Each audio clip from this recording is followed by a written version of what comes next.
Hi, I'm Dr. Ryan Lees. I've been a chiropractor for over 20 years. And for most of that 20 years, the main mode of my care has been the chiropractic adjustment. And while getting adjusted remains one of the best things you can do for your health, I've become convinced that if you add simple and consistent exercise to your daily routine, your results for healing and health will be dramatically improved. So, welcome to our exercise video. In this video, we'll discuss two things. The first is our curve correction program, where I'll show you the steps necessary to restore the normal backwards or lordotic curve to your cervical spine. And secondly, we'll discuss what we call exercises for life, which are simple exercises that you can do anywhere, anytime, that help combat the weaknesses caused by our modern lifestyle. So let's get started.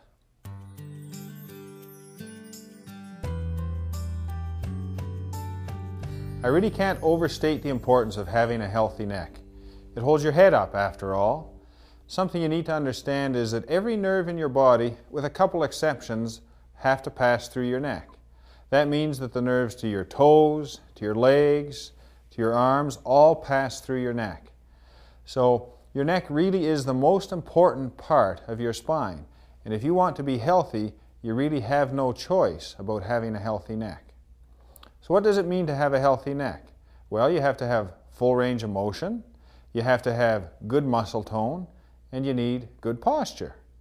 So what is good posture? Well, your neck really should be shaped like a banana, a nice, smooth, backwards curve called a lordosis. When your neck is in this shape, your spinal cord is protected and your nerves are protected. So what does it take to restore the curve to your spine? Well, three things. Number one, we need to restore the mobility to your spine. Number two, we need to lengthen the ligaments that have been shortened from long periods of forward head posture. And number three, and the most important part, we need to activate the muscles and increase the tone of the muscles that support your spine. So let's get started. So the first step in restoring the curve is restoring the mobility to your spine.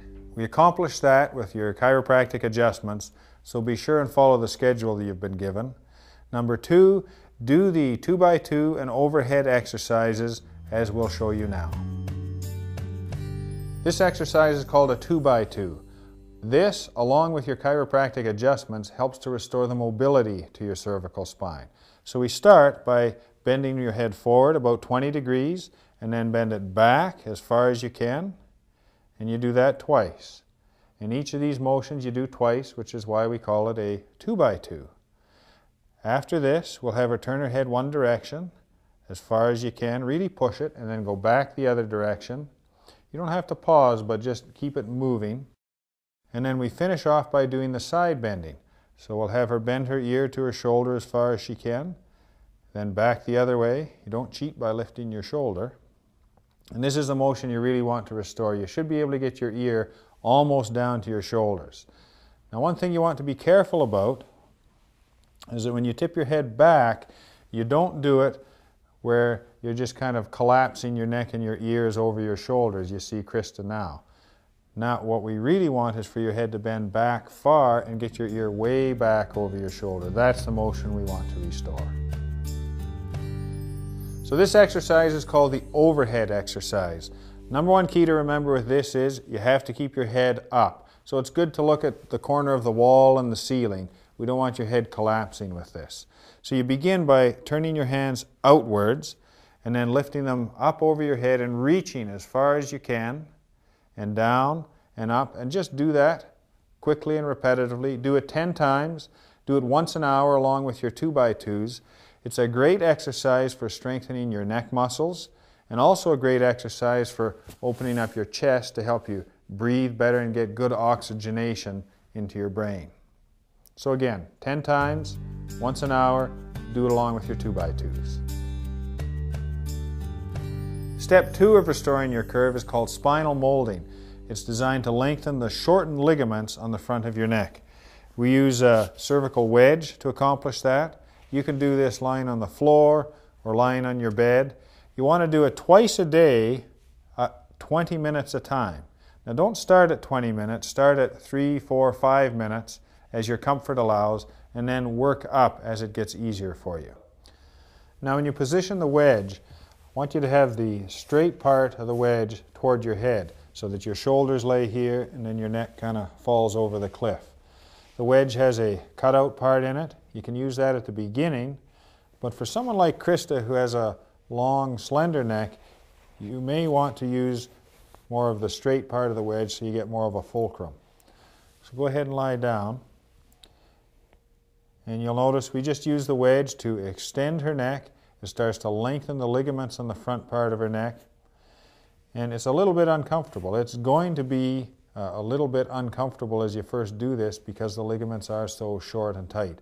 So really only do it for 3 to 5 minutes initially, and then gauge your response. As that gets more comfortable, you can begin to lengthen your time until you are doing it twice a day for 20 minutes. Now the wedge positioning, if you've got a real stiff, stout neck, you may want to position the wedge a little higher up. That'll increase your comfort, and then as you get better with that, we can start to move it down and down. Good. Go ahead and sit up. Now it's not unusual to experience a little bit of dizziness doing that, a little bit of discomfort in your neck, sometimes even a little bit of numbness at the top of your neck.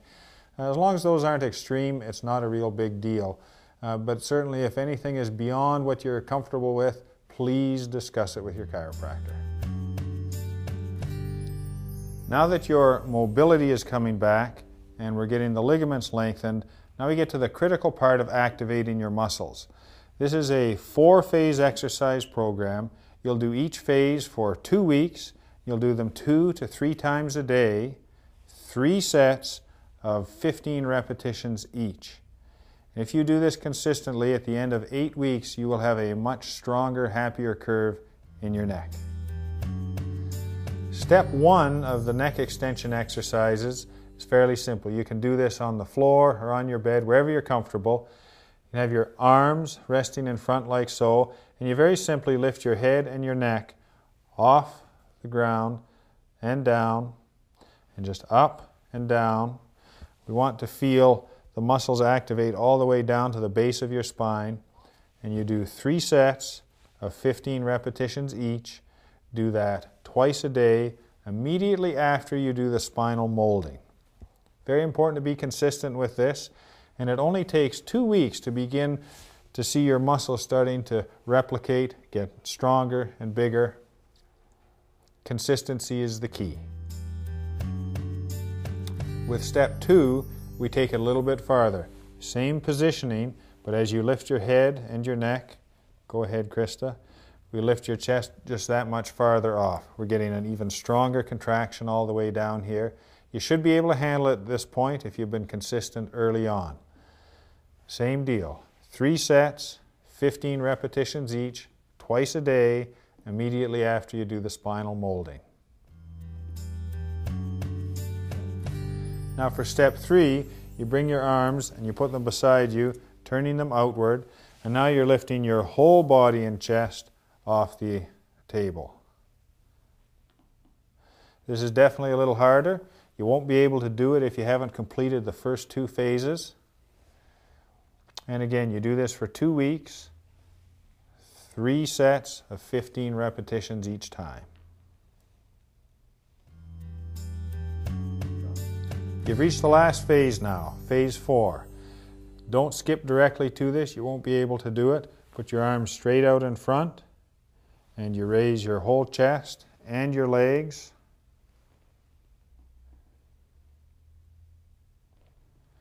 This is actually pretty easy if you've done the first 3 phases. You need to do this for 2 weeks, 3 sets of 15 each time. And at that point, you should begin to have a fairly well-established curve returning to your neck. Once you go through all the work to restore your curve, it really doesn't take a whole lot of effort to maintain that. What you need to do is the phase 4 exercises, the Supermans, 3 times a week. Twice a day, 3 times a week will do a great job of keeping that curve exactly the way you want it to be. So there you have it, the 3 steps necessary to restore the normal curve to your neck. The only thing left now is to do it. But as you do it, I'll leave you with these points to consider. Number one, don't neglect your adjustments. They are vital for restoring the mobility to your neck. Number two, be consistent. Understand you don't need to do this forever, you just need to do them until things are right. After that, it's easy to maintain things. Number three, give it time. You can expect to see significant improvement within 2 to 3 months. It may take a little longer if you've got more advanced degeneration. And number four, only do this under the direct supervision of your chiropractor. And the effort you put forth in doing this will pay huge dividends for your health.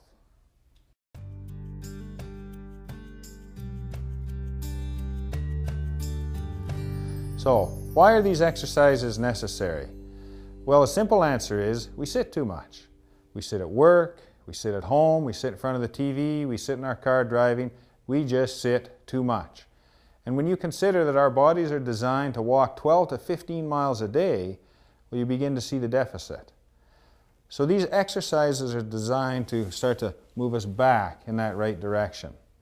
Now don't be fooled by their simplicity or ease.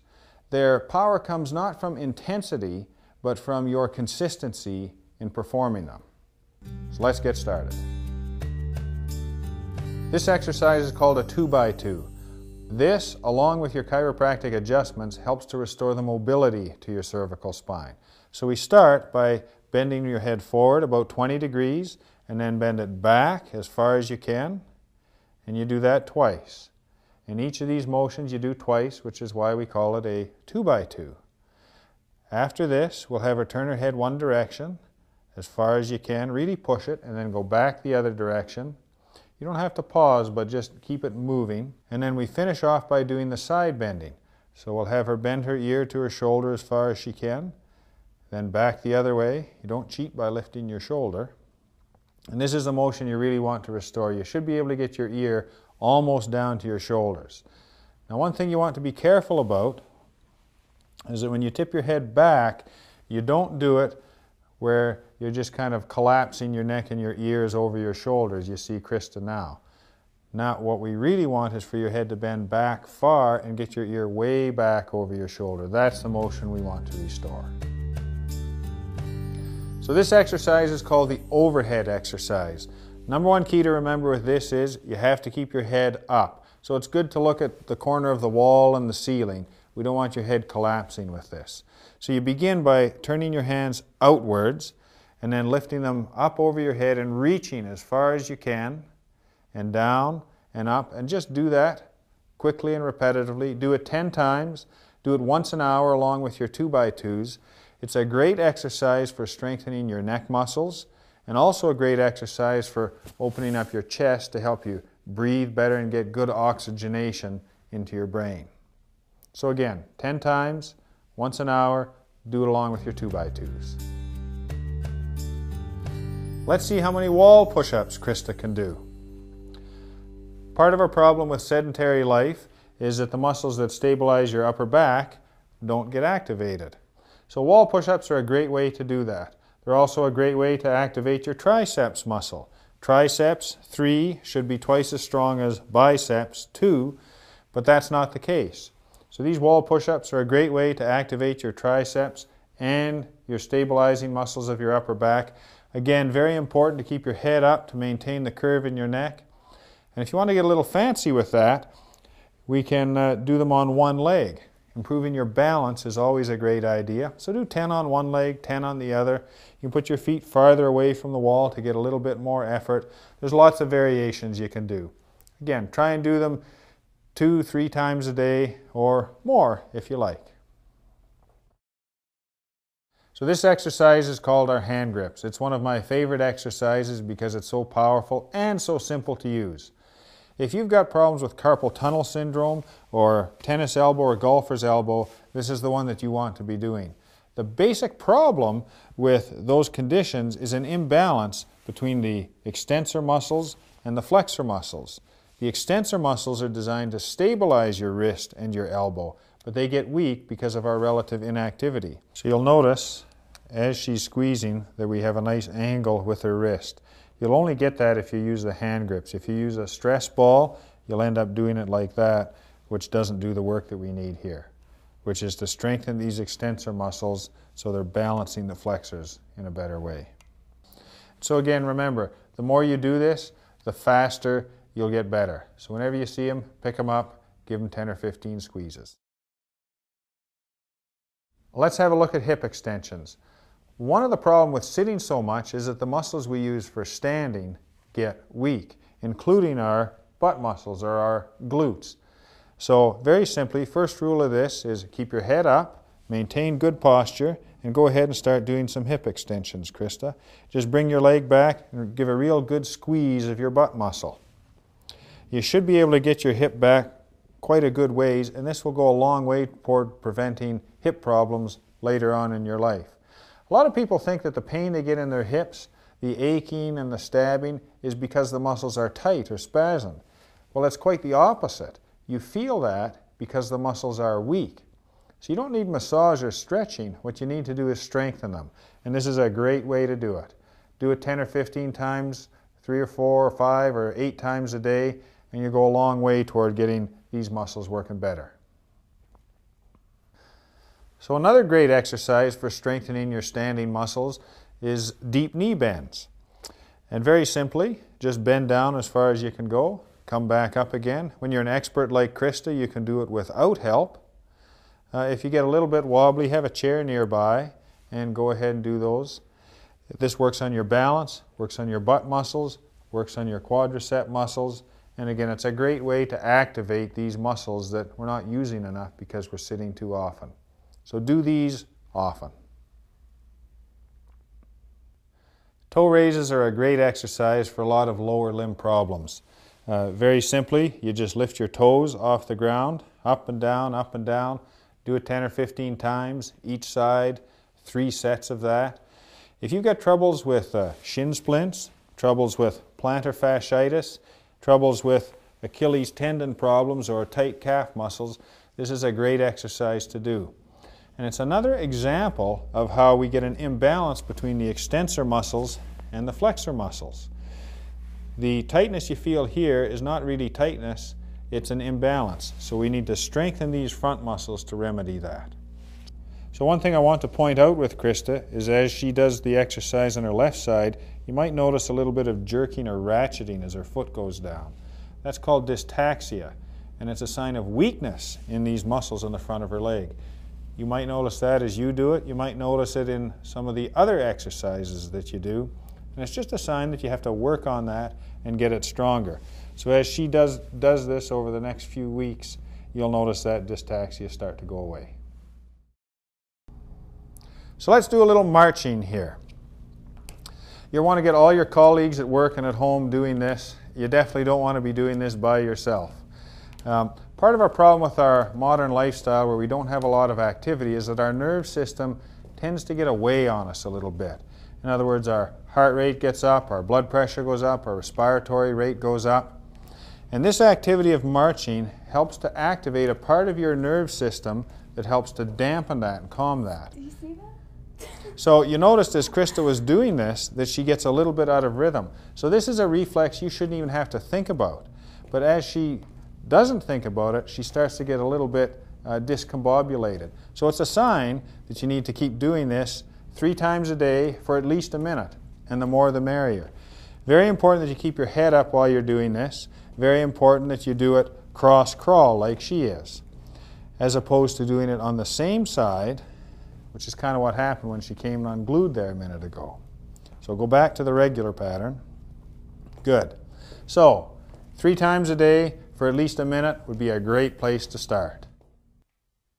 So I'd like to leave you with a few tips to help incorporate these exercises into your life. Number 1, just pick a couple exercises to begin with, the ones that are most appropriate for you. Once you've got them ingrained into your habits, then you can add some others as you need to. Number 2, associate these exercises with something else in your life. For example, every time your phone rings, pick up your hand grips and give them a few squeezes. Or every time Bob comes into your office, stand up and do your 2x2 exercises, that kind of thing. And number 3, don't quit.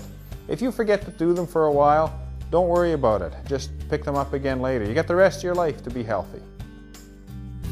So thanks for playing along. If you have any questions or there's anything else we can help you with, please give us a call. And remember, live life fully.